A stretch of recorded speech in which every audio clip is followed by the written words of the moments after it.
Nuestro invitado de hoy es eso que podríamos llamar un spin doctor, pero muy especial. Culto, rápido, sensible. Es una pena que casi siempre haya trabajado para nuestros adversarios. En otra vuelta de tuerca es un honor presentarles a Iván Redondo.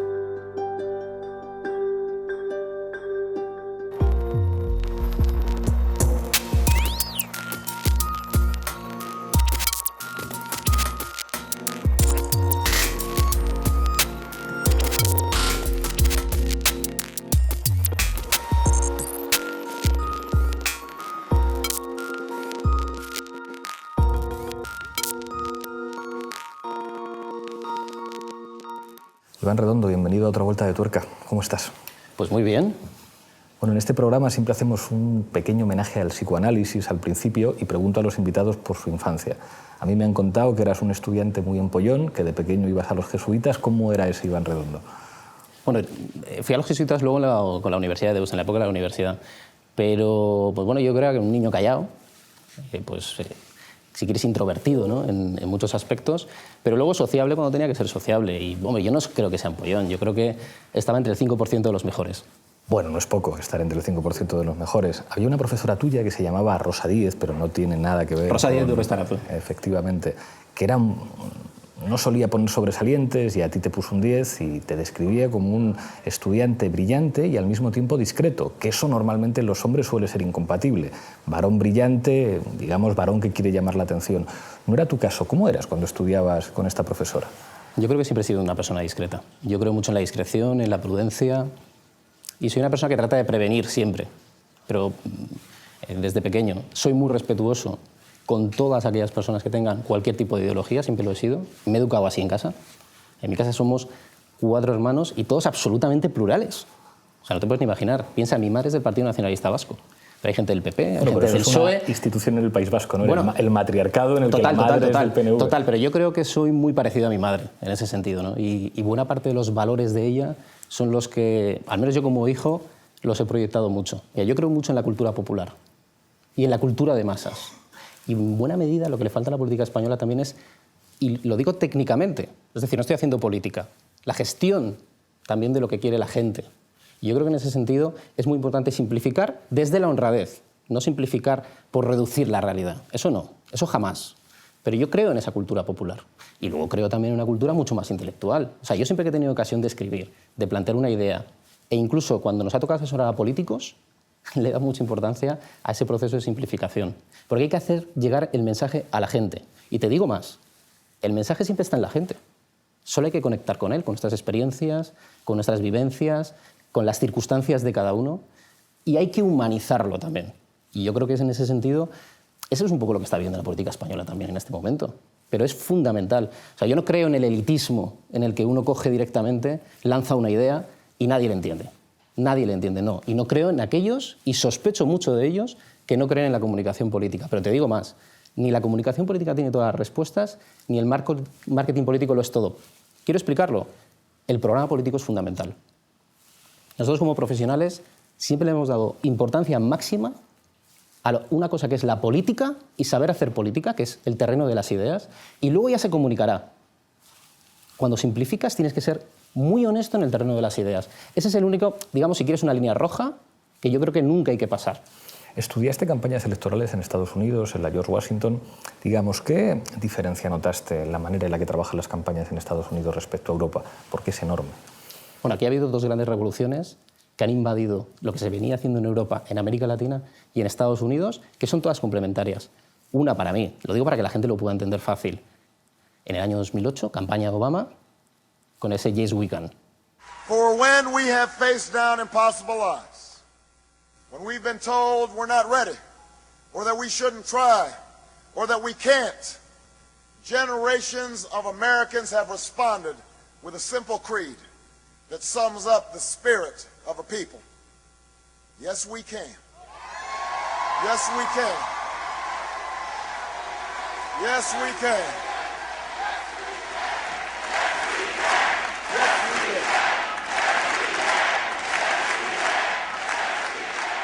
yo llevo 10 años en esto. 10 años en muchas ocasiones predicando en el desierto. Ahora ya no, pero en muchas ocasiones sí. Y la segunda es el nacimiento de Podemos, que quede claro, yo lo he escrito en más de una ocasión. Esas son las dos grandes revoluciones. ¿Qué es lo que teníamos antes? Hombre, pues antes teníamos, para que te hagas una idea, el Real Madrid de Di Stéfano. Es decir, iban a otra velocidad en Europa, iban a otra velocidad en Estados Unidos e incluso en América Latina. Y nuestras referencias, yo cuando tenía que buscar referencias de consultoría política, por ejemplo, las encontraba en Estados Unidos, las encontraba en Europa y las encontraba en América Latina. Y en España dos, que era Julio Feo, cuando fundó en el exilio el Instituto de Técnicas Electorales del Partido Socialista, que puede ser el primer gran consultor político en España, y en su momento gente como José Luis Sánchez o Marcos Magaña, que falleció pues, este año.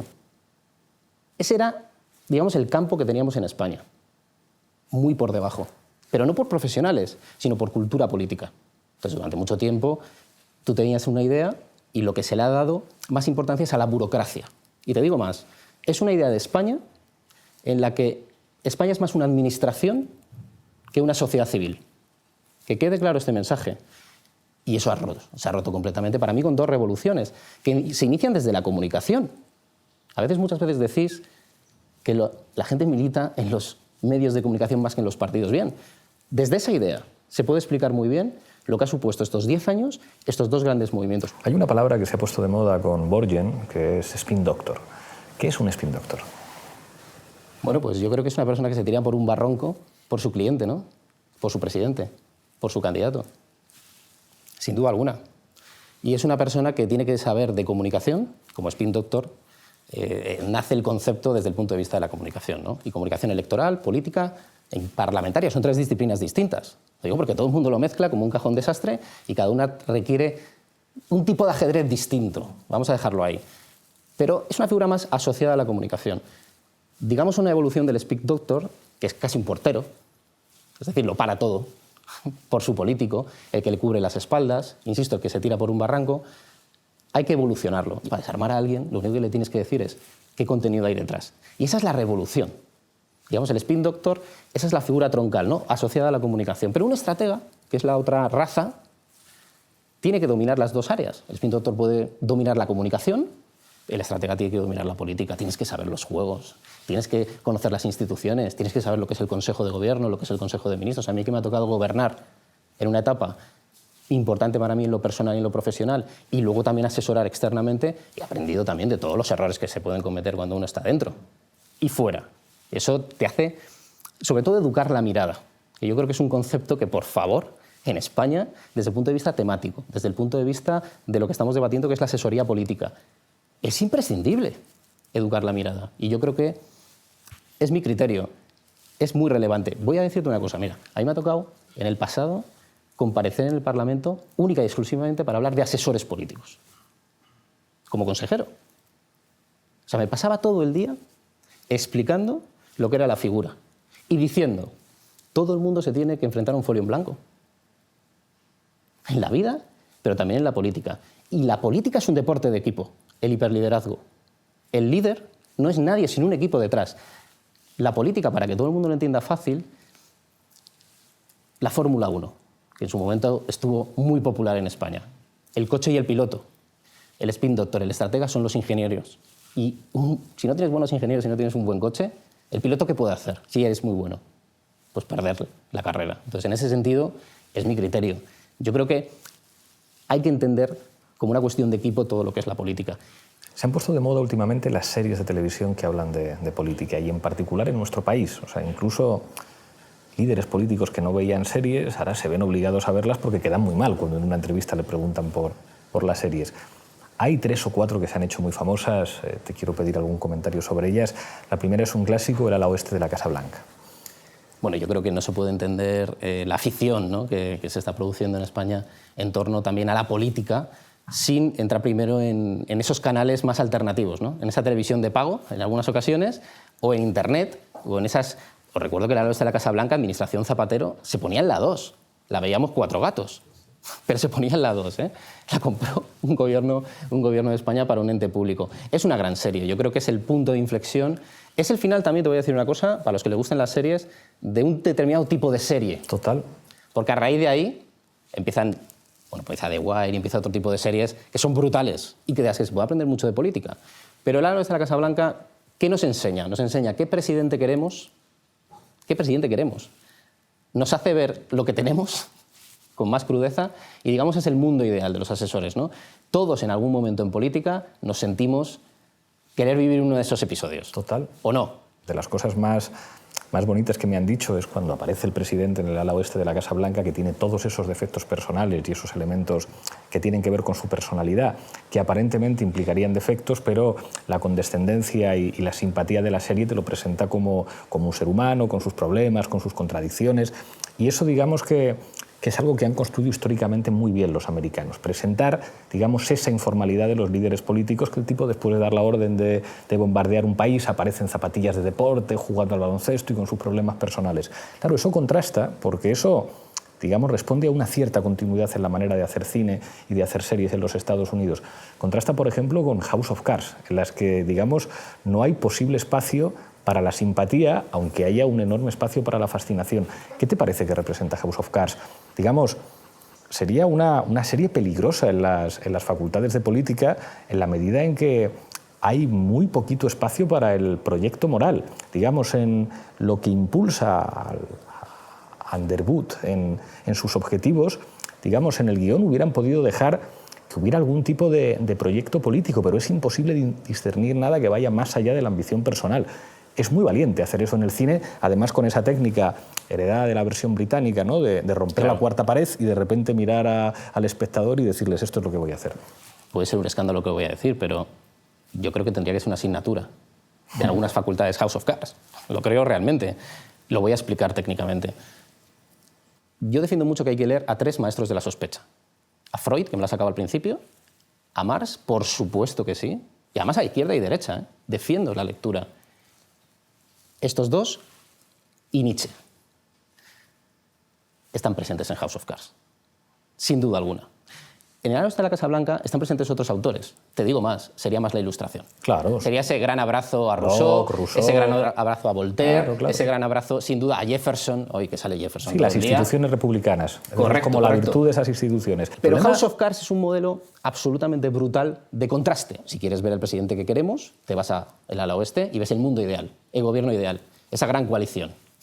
Pero si te vas a un gobierno posible y a la realidad de lo que puede pasar entre pasillos, vete a House of Cards. Pero hay una en medio, que es Bosch, que no la ha visto tanta gente, que es sobre el alcalde de Chicago, que está el actor de Fraser, y bueno, pues Bosch te cuenta, digamos, un punto intermedio entre lo que sería House of Cards y lo que sería también el ala oeste de la Casa Blanca.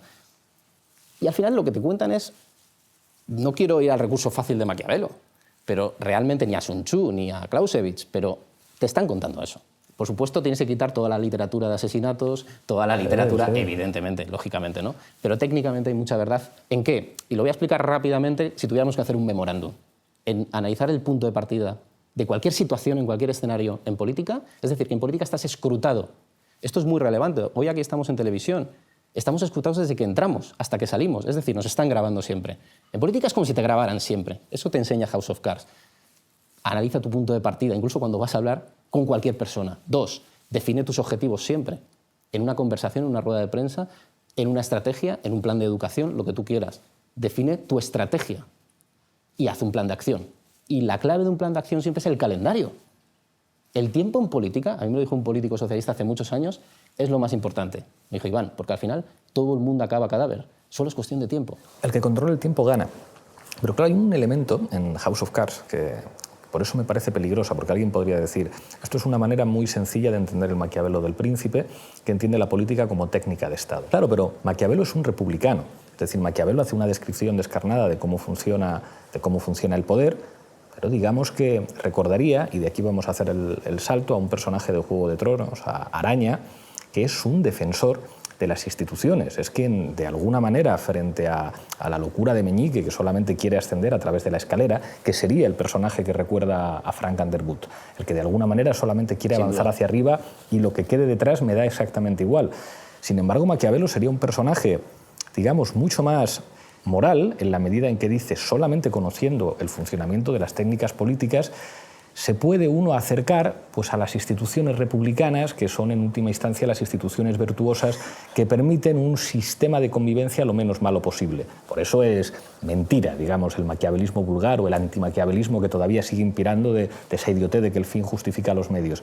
Claro, eso en Juego de Tronos, que yo creo que es una serie fascinante porque es una serie de masas y al mismo tiempo tiene muchísimos niveles de lectura distintos, a diferencia de The Wire. The Wire es una serie muy elitista, muy de doctorandos en sociología y, sin embargo, Juego de Tronos es capaz de plantear a través de diferentes planos de lecturas un montón de claves políticas que son determinantes.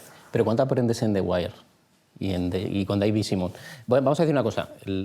Cuando Simon dice, que creo que es relevante, lo digo con cariño, que se joda el espectador medio, ¿qué conclusión tienes que sacar desde el lado de la política? Que se joda el votante medio. Me explico. Las campañas, los gobiernos, las grandes decisiones, es cuestión de muy pocos puntos. Es decir, en todas puedes sacar unas conclusiones extraordinarias. Yo siempre digo, en muchas ocasiones, que el 80% de los votos lo producen el 20% de los mensajes. Bien, pues eso es interesante. Es decir, el modelo que te plantean a veces esas series también más minoritarias, pero ¿por qué de repente tienen tanto éxito? Porque muestran también otro tipo de técnicas y distintas, ¿no? En este ejercicio que estamos haciendo de tratar de ver política a veces donde no la hay, ¿no? Pero bueno, porque son grandes enseñanzas. En el caso de Juego de Tronos, hombre, yo creo que es una gran obra maestra, ¿no? Tampoco sabemos cómo va a terminar, ¿no? Pero en cualquiera de los casos nos plantean todo tipo de gobiernos distintos y también yo creo que una conclusión común. No es lo mismo ganar el gobierno que ganar el poder. Yo creo que y esa es una de las grandes conclusiones de la serie. Entonces, en ese sentido, creo que, más allá de la lucha descarnada, hay un elemento que no hay que obviar.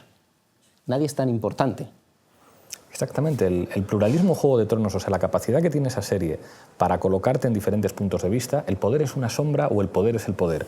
Y la serie es enormemente honesta, o sea, construye secuencias en las que, por una parte, bueno, esa escena en la que power is power, y te expresa claramente que el poder descansa sobre la boca de los fusiles, como decía Mao, pero la escena del rey y la espada que te dice el poder es una sombra, o incluso, digamos, los personajes tullidos, es decir, los personajes que de alguna manera parten de una situación de debilidad, cómo construyen estrategias para sobrevivir.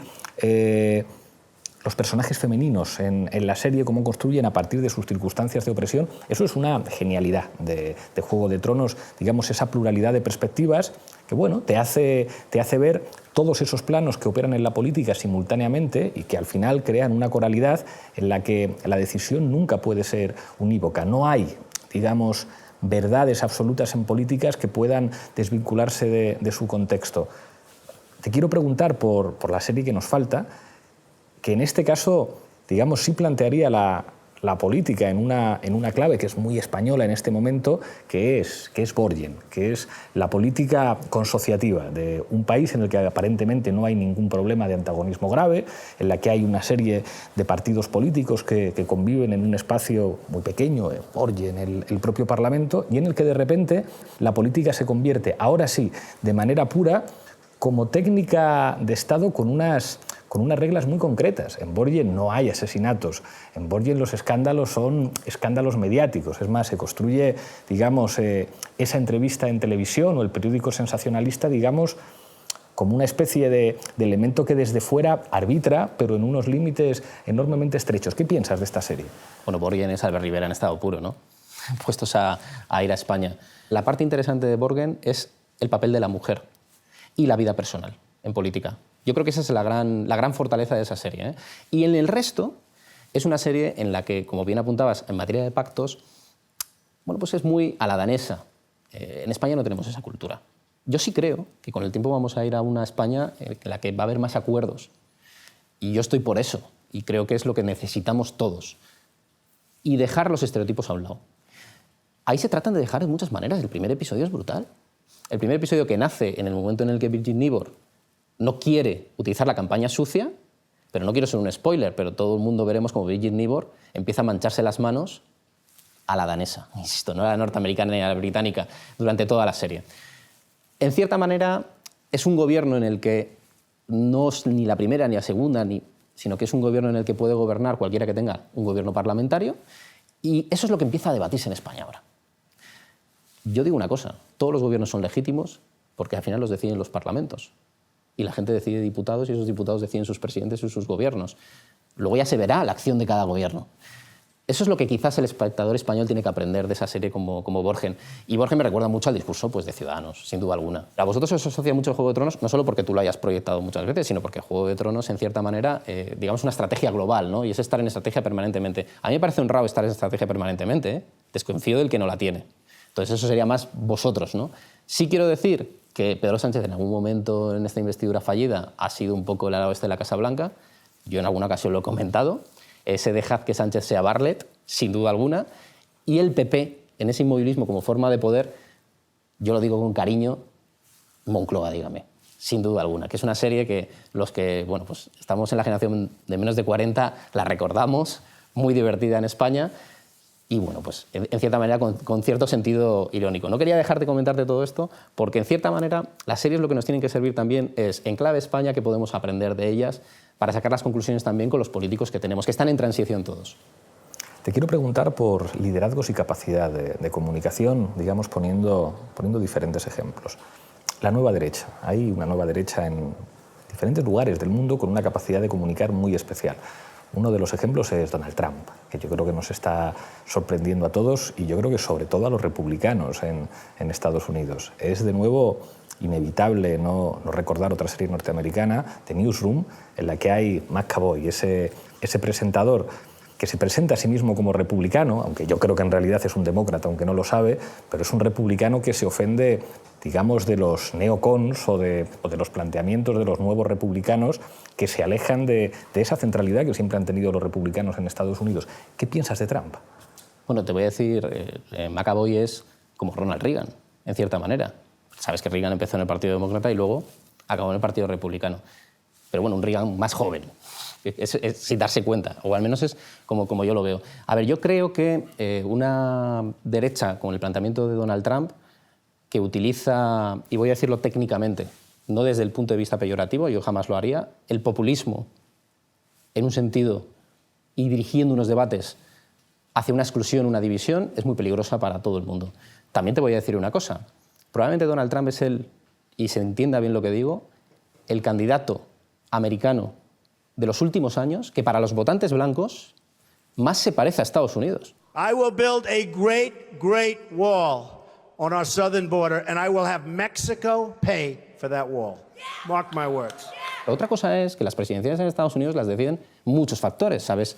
Exactamente igual que en España, que tienen sus propios estados, sus propios compromisarios, pero lo relevante de Donald Trump, insisto, es hacia dónde tira los debates. O sea, utilizar el populismo como técnica electoral no es criticable, bajo mi punto de vista. Insisto, como ideología sí, como técnica electoral no, como estrategia. Pero hay que ver por dónde vas.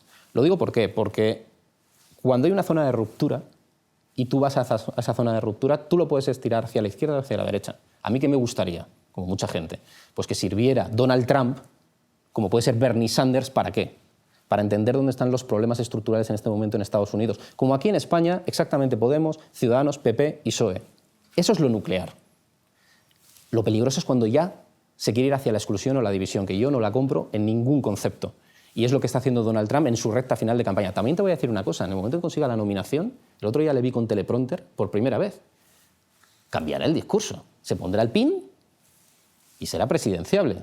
Y empezar a hacer lo que se dice en Estados Unidos, ejercicios de idoneidad. Es decir, que este Trump no va a ser el mismo. Eso hay que tenerlo bien claro. Sí, que a mí me gusta mucho más la campaña de Bernie Sanders, que es una campaña... Yo siempre estoy con la víctima. Es una debilidad. Es una campaña mucho más... También es de los de abajo, exactamente igual que la de Trump, porque hay que seguir todos los días, pero es una campaña que promociona unos valores mucho más interesantes para Estados Unidos. Y no es una campaña de izquierdas, que quede claro, ¿eh? Yo no la veo como tal, ni mucho menos. Pero es lo que yo creía que iba a ser la campaña de Trump. Una campaña para que se debata de determinados temas en Estados Unidos que si no, si conoces bien Estados Unidos, no se debatirían nunca. The American people are saying enough is enough. Why is it that almost all new income and wealth is going to the top 1%? Why is it that our kids can't afford to go to college? Why is it that our child care system is dysfunctional? Why is it that we're the only major country on earth that doesn't guarantee health care to all of our people who have family and medical leave? The American people want us to address those issues. They do not want us to be attacking each other. They want a focus, they want a real debate on real issues, and I intend to give it to them. Thank you very much. O sea, Estados Unidos es enorme y hay unos intereses, como en España, brutales, pero es que son muy contrapuestos. Y luego las grandes convenciones de los partidos son absolutamente burocráticas. Y tíos como Bernie Sanders vale mucho la pena. Y está haciendo una campaña brutal. Es un senador por Vermont, que son 3 compromisarios. Eso no es nada. Quiero decir, es casi una campaña mágica. Y yo no sé si al final va a acabar como vicepresidente de Hillary. Pero esa es una campaña que es la contrapuesta a Donald Trump. He hablado de los votantes blancos y al que le guste las elecciones de Estados Unidos hay que hablar del voto afroamericano y el voto hispano. El voto hispano, Trump, no creo que saque más votos que Mitt Romney, pero el voto afroamericano, no descartéis que su vicepresidenciable sea... Sea hispano. No, sea negro. Sea negro. Incluso Ben Carson, que se fue de la campaña, que es una persona que, digo más, algunas ideas de Ben Carson, aunque sea del Partido Republicano, eran muy parecidas a las que promocionaba Bernie Sanders, cuando era un neurocirujano, de estos que salen en la tele, muy popular. Por eso, vamos a ver cómo muta Trump. Marine Le Pen en Francia. No me gusta en absoluto. De verdad lo digo. Yo creo que es un planteamiento distinto al de Trump. No tiene la trayectoria de Trump. Marine Le Pen es una persona que creo que no está entendiendo el papel de Francia en el mundo, entre otras cuestiones. Francia es muy importante para España, pero es muy importante para Europa. Y Francia no puede estar en la exclusión. O sea, si los valores franceses no se promocionan en Europa, ¿qué es lo que nos queda en Europa? ¿Los valores alemanes? Insisto, hay una Alemania también, que yo en su momento lo veía positivo no, sino muy positivo. ¿El problema cuál es? Que ese eje franco-alemán se ha retroalimentado. Si tú te vas, y es de lo que se aprovecha Marine Le Pen, a lo que está haciendo el Partido Socialista, por ejemplo, en Francia, y lo contrastas con Marine Le Pen, incluso puedes encontrar algunas coincidencias en algunos puntos. Y te digo más, en Francia, lo sabréis, se está empezando a montar un Podemos ahí que puede surgir en cualquier momento. ¿Qué es lo que pasa? Que cuando se produce esa zona de ruptura y se está visualizando, insisto, Marine Le Pen tiene una trayectoria distinta. En un momento determinado creíamos que había matizado al padre muchísimo, pero la última Marine Le Pen no le está matizando en absoluto. Y hay 9 millones de pobres en Francia. Hay 5 millones de parados. Y hay también gente que, créame, no puede comer siempre que tiene hambre, que cae en la precariedad, y es por ellos por los que tengo que poner en marcha una política que los saque de este paro y esta pobreza. Solo volviendo a ser un país próspero podremos volver a ayudar a los pueblos de África, no dejando que nuestros dirigentes nos arruinen. Pero tú tienes que ver también, para entender un poco Francia, yo que soy de San Sebastián, hay que ver muy bien los matices en las municipales, en sus regionales, y ya veremos en las presidenciales. Es decir, yo no la veo presidenta. Y luego, bueno, pues hay un montón de valores que lanza que no son los valores franceses ni de la República Francesa. Otra cosa es que se está aprovechando de la zona de ruptura, pero le va a salir competencia. Y ahí va a haber división de voto, ya lo verás. Y eso le va a beneficiar al final a otro gobierno posible. Yo sí creo que va a acabar gobernando la derecha en Francia, pero no Marine Le Pen. Antes de llegar al escenario español, que te quiero preguntar por la partida de ajedrez, digamos, una valoración, digamos, amplia, o sea, como de abrir el foco sobre los liderazgos en América Latina. O sea, yo creo que estamos en una fase en la que hay una serie de liderazgos que fueron fundamentales en los últimos 15 años, Hugo Chávez, Cristina, Evo, Correa. Digamos, ¿cómo valoras lo que ha significado en América Latina los últimos 15 años, independientemente del giro que se esté produciendo en este momento? Digamos, la caída previsible de Dilma va en esa misma dirección. Digamos, ¿cómo han redefinido el escenario político en América Latina?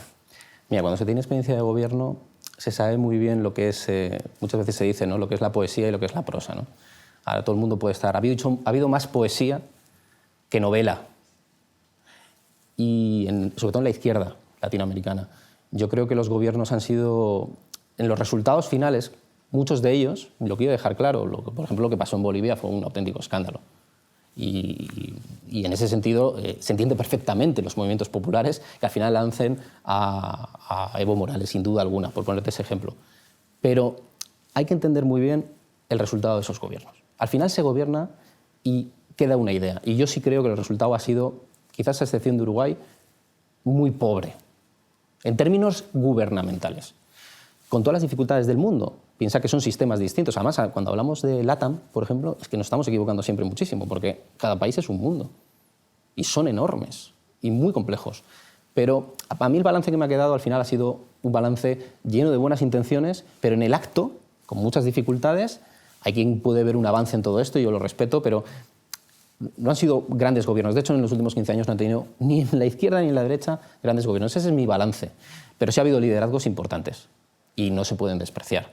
Y los nuevos liderazgos que se están produciendo, por ejemplo, Macri, que al final podríamos estar hablando de una de esas personas que podía liderar una cierta revolución del centro-derecha en América Latina, pues están cortándose, porque fíjate lo que está pasando con los Panama Papers, y ya parece que Macri pues está en otra tesis. Es decir, el gran referente ha caído mucho antes de lo que cualquiera pudiese imaginarse. Desafiemos todo lo que alguna vez nos haya confundido. Está en nuestras manos y en la de todos nosotros superar las situaciones que nos hayan separado y desviado del camino del crecimiento. Arturo Frondizi dijo una vez: por su magnitud, el desafío que nos aguarda no es cosa de una persona ni de un grupo de personas. Es tarea de todo el pueblo argentino e implica también una responsabilidad compartida por todos. Cualquiera que le conozca en Buenos Aires, o sea, que es un perfil muy interesante, ¿eh? Y quiero decir, muy transversal. Ese es el éxito un poco de Macri.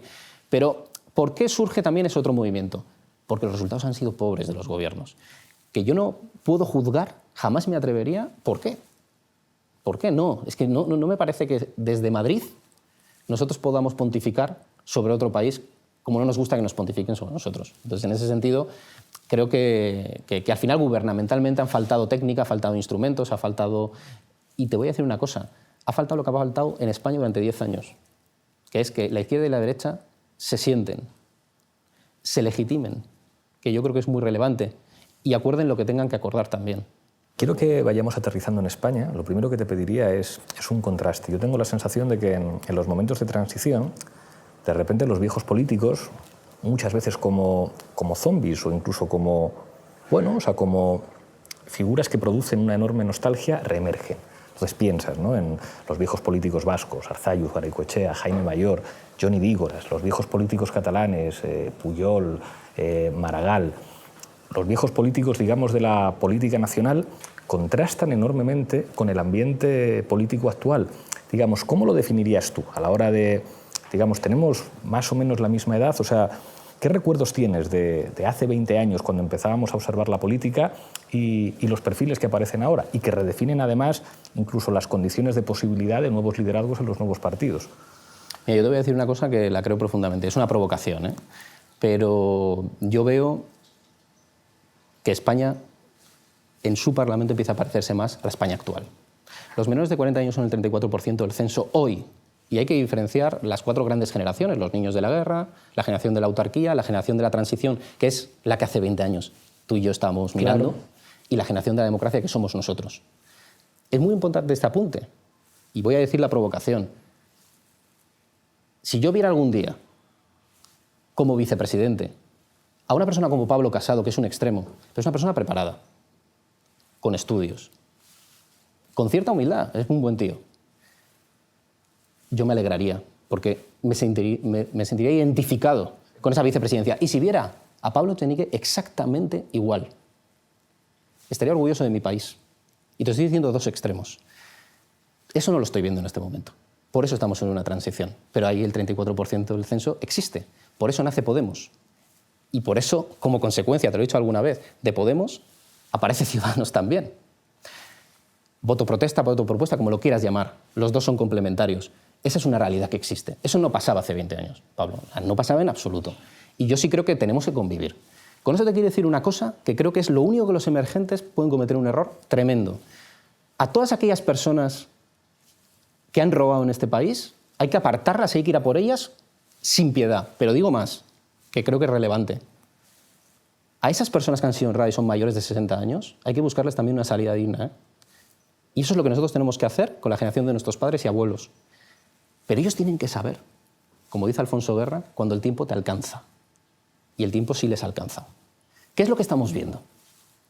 A mí me es muy difícil criticar determinadas cuestiones porque creo que forman parte de la transición y hay que impulsarla. Estamos viendo una política mucho más abierta, estamos viendo una política mucho más atrevida, más parecida, insisto, al motor actual de España. Y una política, y lo quiero dejar bien claro, muy centrada en la gente joven. Y la gente joven hoy en día no es gente solo con 18 años, sino es la gente que también no vota. Y yo esos valores los estoy viendo todos los días. Hay quien cree que esto es un espectáculo o que es postureo. Para mí no lo es. Para mí es el inicio de algo que puede ser relevante en este país. Que digo más, no lo vais a solucionar en 4 años. Esto es para una década, ni una reforma a la Constitución. Se habla mucho de comunicar, pero es conectar con las bases tectónicas del país que en este momento son motor.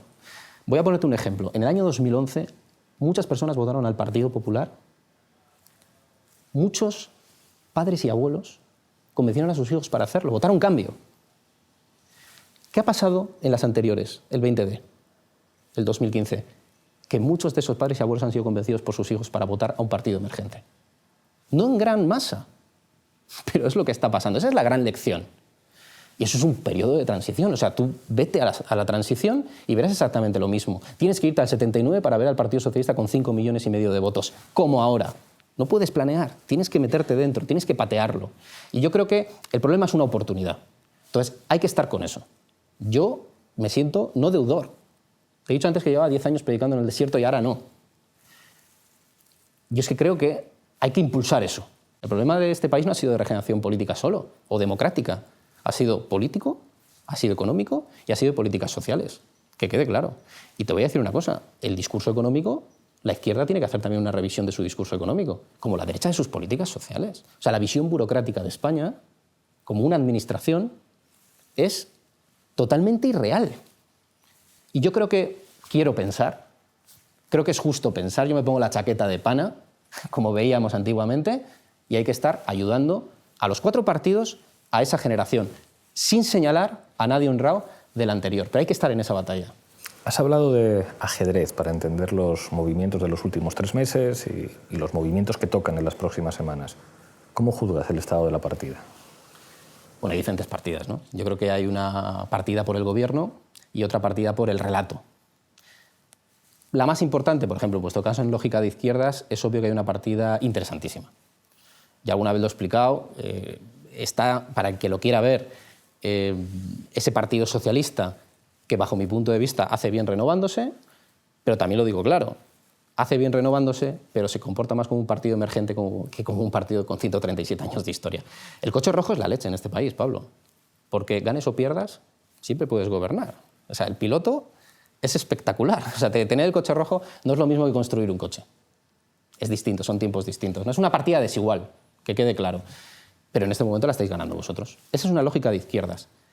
Otra cosa es la segunda vuelta, donde, bajo mi punto de vista, si no vais con Izquierda Unida, si no se produce ese efecto mariposa, ese cambio de cromos, pues podéis tener ese pequeño problema de ese voto de la ilusión. Esa es una partida que se está librando. Pero insisto, que es una partida honrada, que yo estoy hablando técnicamente, o sea, del estado del tablero y de juego en este momento. Y te he dicho que el PSOE se ha comportado en algún momento, no voy a decir más, como algún partido emergente. En el sentido peyorativo, en la palabra emergente. Solo en ese caso.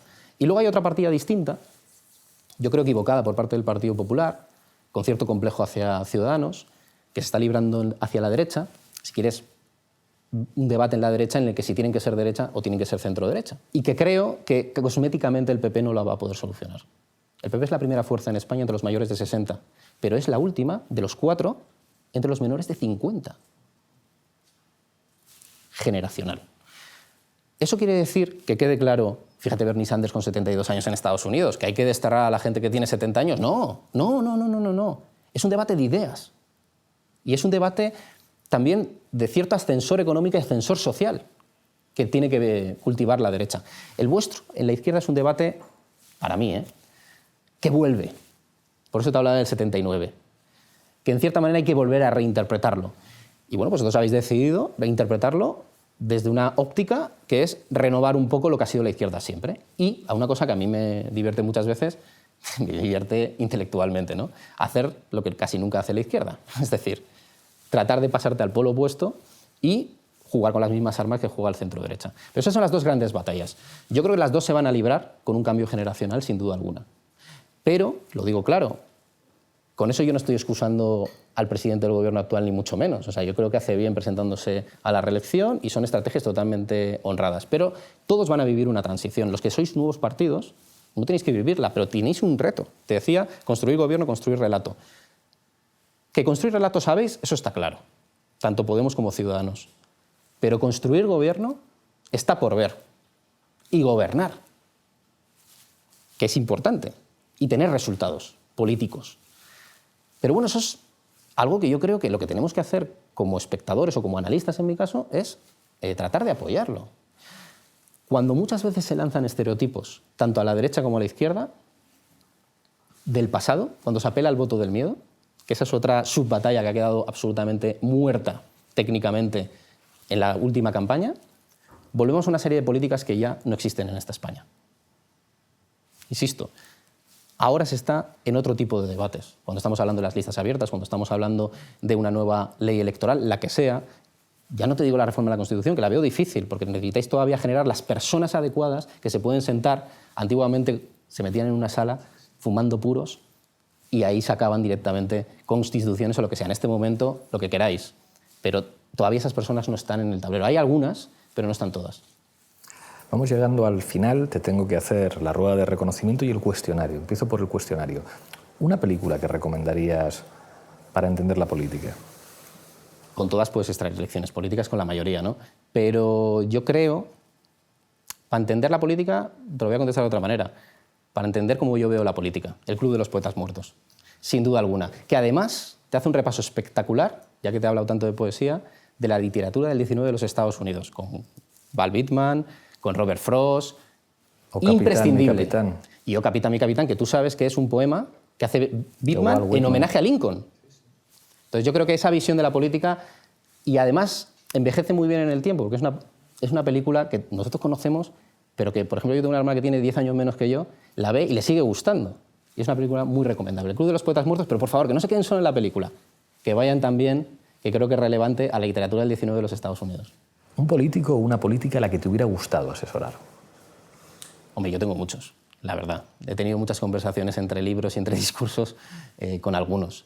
Hombre, en algún momento siempre me hubiese gustado asesorar a Felipe González, sin duda alguna. Sin duda alguna. Ha tenido muchos episodios en su vida como para ser interesante estar en esa batalla. Yo creo que a ti y a mí nos pasa muchas veces que vemos los 80 y a veces nos hubiese gustado estar ahí, ¿no? Total. Al menos para vivirlos, ¿eh? O sea, que quiero decir, asesorar, no digo en un puesto importante, pero al menos ser testigo de la historia, ¿no? ¿El político que te parezca que ha cuidado mejor su faceta comunicativa? Yo creo que todos tienen aspectos de mejora y aspectos pues, que son criticables, ¿no? Pero no voy a decir uno concreto. Me voy a quedar con los planteamientos que hace la gente de Podemos y la gente de Ciudadanos. Los dos partidos yo creo que tienen una sensibilidad especial, no solo a comunicar, sino a conectar. Y lo tratan de hacer. Y para mí eso es tan honrado que yo lo tengo que defender. ¿El mejor discurso presidencial? El mejor discurso presidencial, los hay muy buenos, pero apúntate el del 82 de Felipe González. Ese lo hemos visto muchas veces, muchas veces. Imagino que ahí, en el centro del hemiciclo, unos cuantos ciudadanos han penetrado desde la calle. Me esfuerzo por verlos, por mirarlos. ¿Quiénes son? Pueden ser un ama de casa camino del mercado, un empleado de banca, un botones de hotel o un universitario. Les veo y me pregunto, ¿qué piensan de nosotros? ¿Siguen nuestros debates? ¿Les ilusionamos o les desencantamos? ¿Hacemos lo mejor para su futuro, que es el de nuestros hijos? Para comprender mi deber con nuestro pueblo, yo me inspiro mejor en esa sencilla visión que en las frases sonoras y convencionales. La paz, la unidad y el progreso son ellos y para ellos. Esas palabras tienen carne y hueso, ropas y gestos. Confiemos en su esperanzada y libre participación, indispensable para el éxito, y tengámosles presente durante nuestros debates, como yo pensaré a diarios mientras fiel al horizonte y atento al camino, presido mi gobierno si merezco el honor de que ahora se me otorgue la responsabilidad de la investidura. Muchas gracias. Nosotros llegamos incluso a preparar un vídeo con ese discurso, pero al final lo guardamos en un cajón porque nos parecía demasiado provocador, haciendo un contraste entre aquel discurso y... ¿Has visto las palabras centrales de ese discurso? Llama la atención, ¿eh? Sí, sí. Si lo pones ahora, no se reconoce nadie, ¿eh? Por eso estuvimos a punto de jugar con él, pero era otra vez colocar en el centro del escenario a Felipe González, que además cada vez que suena su nombre aparece, entonces eso siempre es una pero cosa... bueno, estamos hablando técnicamente, ¿no sabes? Que no... Sí, sí. Y en ese sentido, oye, nuestro planteamiento es un ejercicio académico. González es una figura fascinante en su primera etapa y en la última sigue siendo fascinante independientemente de que la distancia crezca. O sea, el contraste que existe entre un Felipe y otro, que es un contraste evidente, además es terrible porque coincide con el envejecimiento. Entonces, digamos, de esa figura ilusionante del principio a esa figura envejecida que se hace mucho más feo, pero eso no le quita un solo ápice de fascinación.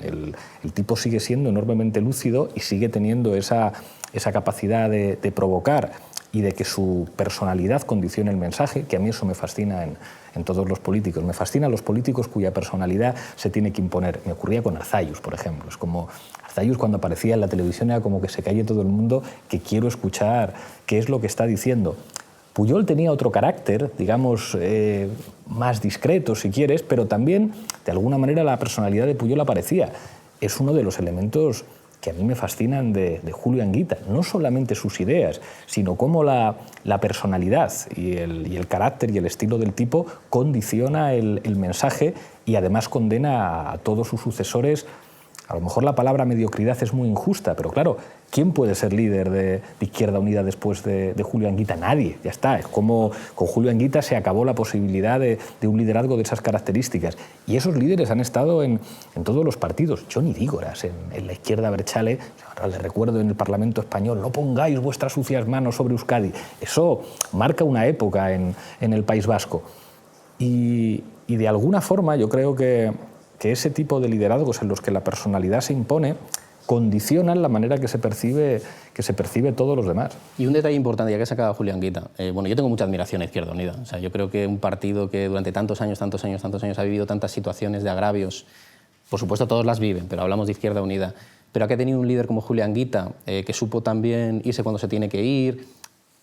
Y quiero remarcar algo, que nunca entendió su liderazgo como un hiperliderazgo, que quizás es el último fallo que le pasa a González después, hay que destacarlo. Y antes yo te decía, simplificación de ideas, pero intelectualidad detrás, por favor. Movilizar ha sido concienciar. Nosotros existimos, los que queremos pensar por nuestra cuenta, para perturbar a los demás. Si hay aquí algún creyente, me dirijo a él o a ella, para recordarle la frase que hoy explicaba yo en la universidad cuando una persona, un compañero que era representante, parece, de la teología de la liberación, me preguntaba, y le recordaba yo un pasaje del Evangelio, de mi época pasada, soy conocedor. Decía, mirad, una de las cosas que figura en el Evangelio es cuando le preguntan a Jesús de Galilea, ¿tú qué has venido aquí a traer la paz? Dice, yo no, he venido a traer la guerra. ¿Y qué quería decir? He venido a concienciar, a perturbar. Nosotros no queremos gente tranquila, drogada. Queremos gente que inquieta. Venimos a perturbar, a agitar cerebro, a mover conciencia. Existimos en la medida que movilicemos el pensamiento. Julio Anguita es un ejemplo clarísimo, clarísimo. Y le insistes y le pinchas, y más, y más, y más, y siempre te da más. Y sigue dando. A mí me parece un líder espectacular, espectacular. Y sigue esa gran sombra, pero lo tiene bien merecido. Quiero decir, cuando fue como político y cuando no fue como político, siempre ha estado ahí y es una de esas personas que tú puedes estar en la derecha, tú puedes estar en la izquierda, pero tienes que aprender. Es como lo que te decía de Freud, de Marx, de Nietzsche, por favor, o cuando vosotros cacareáis tanto a Gramsci, ¿no? Olvidaros de las ideologías. Vamos a un debate de personas con cerebros privilegiados. ¿Qué podemos aprender de ellos? ¿Hablamos con ellos? Cuando tú coges un libro estás hablando con ellos. ¿Qué te pueden contar? Y hay muchas enseñanzas. Julio Anguita, insisto, tiene esa otra parte intelectual que jamás la tuvo Felipe González. Como tuve la suerte de poder entrevistar a Santiago Carrillo en una de las últimas entrevistas y a Julio Anguita también.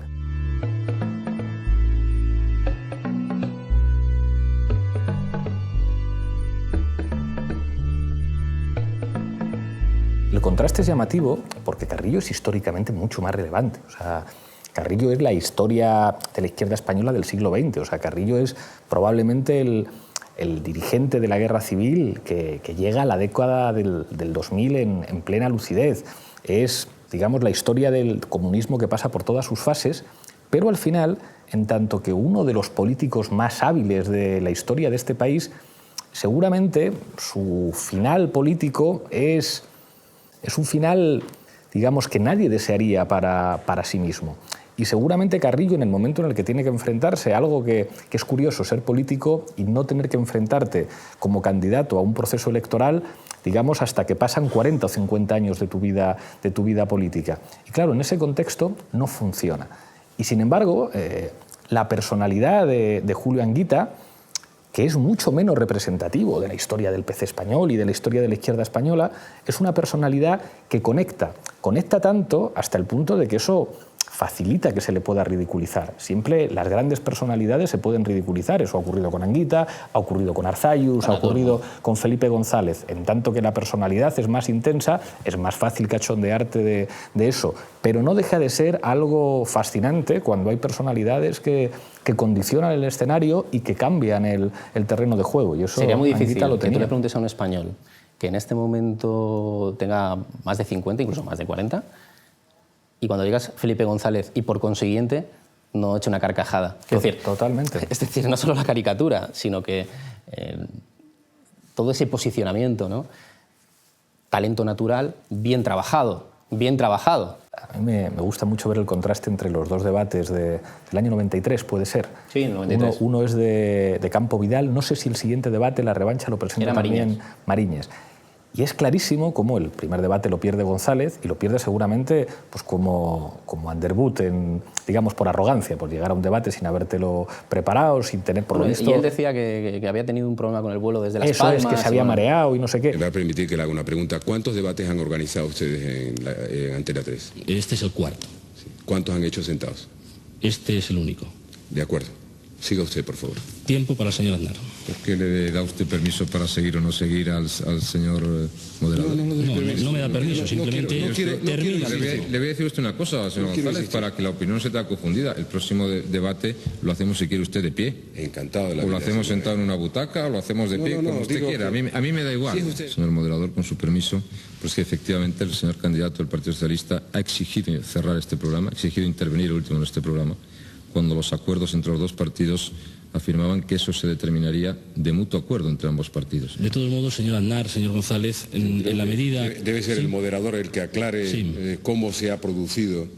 Ha habido una serie de exigencias, como ustedes saben, a lo largo de este debate, que me parece que no sería a lo largo de la preparación. La verdad es que no lo sé. A vista de lo que ha dicho, no sé si no sería oportuno decir qué tipo de exigencias se han planteado. Tendríamos que hacer probablemente un debate entre quienes han negociado también este debate. No, pero estamos hablando del turno final.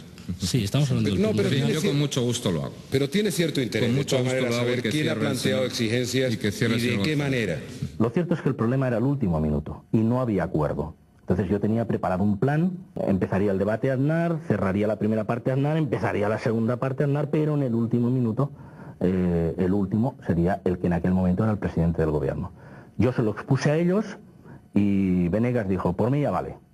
Y entonces Arenas me dijo, pues yo he fracasado y solamente te pido un favor, díselo tú a mi presidente. Hay una leyenda de que no voy a mencionar su nombre, un gran experto en comunicación política, después de ese debate le dice... Con toda la personalidad que tú tengas, Felipe, déjate ayudar y prepara los debates bien. Y yo siempre hablo con las tripas, no hablo lo que me dicen que tengo que hablar. Pero claro, en el segundo se lo merienda. Que eso es una cosa que en política es muy peligrosa. O sea, cuando tú hieres el orgullo de un león, es como se lo has herido una vez. Pero como se lo hieras una vez, lo que va a venir después, a los leones muchas veces es mejor no tocarles el orgullo y no despertarles. León y zorro, que es Maquiavelo, pero cuando has dicho león me sonaba Juego de Tronos. Yo lo diría en una palabra, contención. Ya he visto, señor González, que se pretende usted, yo creo que no le está saliendo bien, se viene con una lección muy bien aprendida, incluso con la intervención escrita de antemano. Usted presenta un programa viejo y lo presenta como si fuera nuevo. Y lo presenta porque algunos asesores de la patronal le han dicho, pero créanme, esto es así, algunos asesores de la patronal le han dicho que ese es el programa que hay que hacer. Si tú eres muy superior, Y yo creo que en eso tú ya lo estás experimentando también en muchas situaciones. Incluso cuando alguien puedes pasarte de frenada, como le pasa a mucha gente. Insisto, contención es la palabra adecuada. Voy a decir una cosa. Hay muchos políticos en España, insisto, que son grandes comunicadores, pero luego lleva también el combate, y hay que decirlo. Y una persona que puede parecer más seca, pero que tiene una estrategia muy clara, que es consciente de sus limitaciones, pero también es consciente de sus únicas fortalezas, lo centra todo ahí, te lleva a la trampa y te barre. Y te barre. Es lo que consiguió Aznar en el 93, sin duda alguna. Y bueno, ¿yo qué hubiese hecho en ese debate? Yo es que hay que utilizar las técnicas honradamente siempre para todas. Yo me hubiese inventado un resfriado de mi candidato, cualquier cosa, un pequeño percance, porque hay que bajar las expectativas. Si tú eres tan bueno, bájalas, por favor. Bájalas, porque un debate te puede destrozar, sin duda alguna.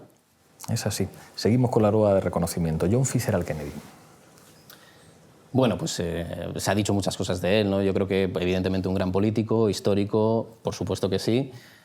La gran frase que todos recordaremos de no preguntéis qué podemos hacer vuestro país por vosotros, sino vosotros por vuestro país, que cuando decía en el oeste de la Casa Blanca el presidente Bartlett, nos jodió completamente Kennedy con esa frase a todos. Pero dicho esto, es una persona bueno, pues que históricamente es importante, ¿no? Pero yo creo que hay otros ejemplos. Yo me quedaría más con Bill Clinton, fíjate. Bill Clinton me parece extraordinariamente interesante. Sí, es verdad. Mucho más. Un precedente de Clinton, que yo lo creo como un precedente de Clinton, Ronald Reagan. Bueno, es que estás tocándome la fibra sensible. Ronald Reagan, para mí el gran comunicador es Clinton, que quede claro. Él contaba con una ventaja, que era un actor y que había sido además jefe de relaciones públicas y era eléctrico, o sea, imagínate. Pero Ronald Reagan, que va del Partido Demócrata de una transición hacia el Partido Republicano, pierde unas primarias, le meten una paliza al Partido Republicano y luego él ya encuentra su momento, él consigue algo que es lo que intenta hacer Trump. Yo voy a ser Estados Unidos.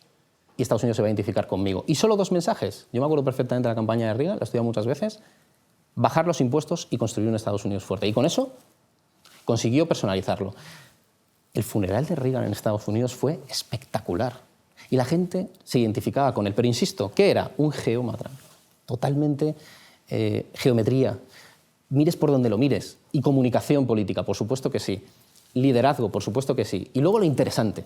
Cuando hablamos de las limitaciones, todo el mundo reconocía que Reagan era una persona absolutamente limitada, pero que tenía 4 o 5 ideas y de ahí no salía. No hablamos de su legado económico, que tiene luces y sombras, pero desde el punto de vista político era así. Y Clinton, por supuesto que no se puede entender sin analizar a Reagan a Bill Clinton. Clinton es una obra maestra en su momento y además con todos los desafíos que tuvo que afrontar su presidencia. El problema para Clinton fue que, a diferencia de Reagan, por eso jamás pasará a la historia tanto como Reagan, es que Clinton no tuvo ningún gran desafío mundial. Los tuvo que buscar y tampoco estaba maduro. Y te reconozco que no sé cómo Clinton, fíjate qué excepcional fue, que es que conseguía cuadrar el déficit, superávit, inflación baja, o sea, era una situación idílica en Estados Unidos. No tuvo esos grandes desafíos como la Guerra Fría que sí tuvo Ronald Reagan. Ese muro, es decir, es lo que le faltó a la presidencia de Clinton sin duda alguna. Pero Clinton, que no era un actor, sí nos demostró cómo una persona va preparando su carrera. Y te voy a decir una cosa que no todo el mundo sabe de Bill Clinton. Él ganó, si mal no recuerdo, con apenas 30 y pocos años, la gobernatura en Arkansas. Pero cuidado, lo digo para las segundas oportunidades en política. Perdió a los 4 años. Tuvo que rehacerse y volver a ganar. Quiero decir, experimentó la derrota, la victoria y la derrota muy joven, Bill Clinton. Y eso te curte mucho. Lo digo para los que creen que a veces tú has ganado y bajas y creen que nunca vuelves, ¿no? Pues Bill Clinton es un tío que volvió. Y volvió, consiguió la gobernatura y luego ya se lanzó como presidente. Importante, la historia de Clinton en ese sentido, que no todo el mundo la recuerda. Margaret Thatcher. Bueno, pues también luces y sombras. Margaret Thatcher, yo creo que en cierta manera te tengo que sacar a Tony Blair de alguna manera. Su mejor creación. Sí. Claro, porque tú piensas que no hablamos desde el punto de vista ideológico, pero yo no puedo entender el nuevo laborismo, mal llamado entre comillas nuevo laborismo, si no entiendes un poco la filosofía de Margaret Thatcher. A ver, yo sí creo que hay un punto importante, que es que ese concepto de dama de hierro y que una mujer, era un partido absolutamente complicado, muy elitista, ahora es menos que entonces, como es el Partido Conservador allí, los Tories son... Hay que conocerlo y hay que conocer bien la política británica. Fíjate que House of Cards, en los años 90, la tienes ahí. Y además nace en el momento en el que esa serie de la BBC se va a Margaret Thatcher. Bueno, pues es una figura irrepetible, pero también te digo, anacrónica en pleno siglo XXI. Pero no por ello la izquierda no tendría que aprender cosas de Margaret Thatcher, sin duda alguna. Y el último de la rueda, Barack Obama. Lo hemos comentado un poco antes, ¿no? Yo creo que bueno, su presidencia al final ha sido una presidencia más cosmética, pero ha hecho cosas importantes. Ha hecho gestos que no lo hubiese hecho otro presidente de Estados Unidos, y yo creo que eso es relevante. Y sí nos tenemos que quedar con algo que para mí es una conquista importante. Ya te he dicho antes la importancia del voto afroamericano, que va a decidir, yo creo, las elecciones, porque el voto hispano, que es muy importante en estas, no creo que vaya a pasar. Yo sí creo que todo lo que es esa lucha social, yo te lo decía con Pablo Casado, con Pablo Echenique, ese ascenso, ese estar orgulloso un poco de ese país, que en España algún día lo vamos a vivir también, como lo hemos vivido en el pasado, es lo que es el gran resumen de Obama. De Obama al final no va a quedar una gran creación. Va a quedar que fue el primer presidente negro de Estados Unidos, inesperada victoria, luchando contra el sistema entonces, pero el sistema al final vivió completamente en la época de Obama, que quede claro. Por eso te decía la poesía y la novela, la prosa, vamos a ver. Pero hay que quedarse con una conclusión muy positiva, porque no es nada fácil en Estados Unidos que se dé eso. Fue muy único, muy repetible y se enfrentó, quiero reivindicar aquí, a una figura muy relevante y que en España se ha tratado muy mal, que es John McCain. John McCain es lo que se dice en la política norteamericana un maverick de la política norteamericana, es decir, un verso suelto. John McCain no era Bush. Yo a veces cuando veía determinadas informaciones Eran aquí, lo más insisto, izquierdas que se podía imaginar. Hay que conocer Arizona y hay que conocer a John McCain. Es una figura muy denostada y tuvo la mala suerte. Es un cautivo de la guerra del Vietnam. Claro, no, pero de verdad que yo creo que es una figura que se entienda lo que voy a decir, que intelectualmente ha sido, en cierta manera, maltratada injustamente en Europa. Que quede claro. John McCain tenía que haber sido presidente en el año 2000. Tenía que haberle ganado las primarias a George Bush, que le hicieron una puñeta espectacular. Se inventaron además un hijo por ahí, o sea, le hicieron una campaña sucia brutal y perdió Carolina del Sur en aquel momento John McCain. Insisto, probablemente si George Bush hijo no hubiese sido el presidente, bueno, igual no hubiese ganado Al Gore, pero yo creo que John McCain le hubiese podido ganar a Al Gore, no por Florida y las 537 papeletas, esas mariposas que todos conocimos después. Es una figura injustamente tratada y que le tocó a Obama como contemporáneo. Pero es una gran victoria de Obama, no era un candidato fácil para Obama. Para nada. Llegamos al final, te tengo que entregar la taza de la tuerca. Hay que cogerla con la mano izquierda y te voy a pedir que mires a esa cámara y brindes por lo que tú quieras.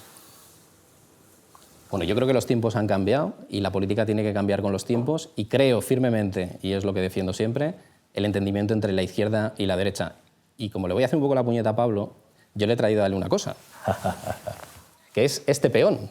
Ya que hemos hablado de ajedrez, creo que es muy relevante hablar de la figura que nos une a todos, que es el militante, ese asesor, esa persona que siempre está detrás y que siempre hay que destacar, que es el peón, que recuerdo que cuando llega a la casilla 8 puede transformarse en cualquier pieza, que es lo bonito del peón. Y es con la estructura de peones como se ganan las partidas en la política y en el ajedrez. Aquí tienes el peón. Pues muchísimas gracias, con la mano derecha. Iván, lo cojo con la mano derecha. Con este peón tendré que hacer jaque al rey. Muchísimas gracias. Un honor.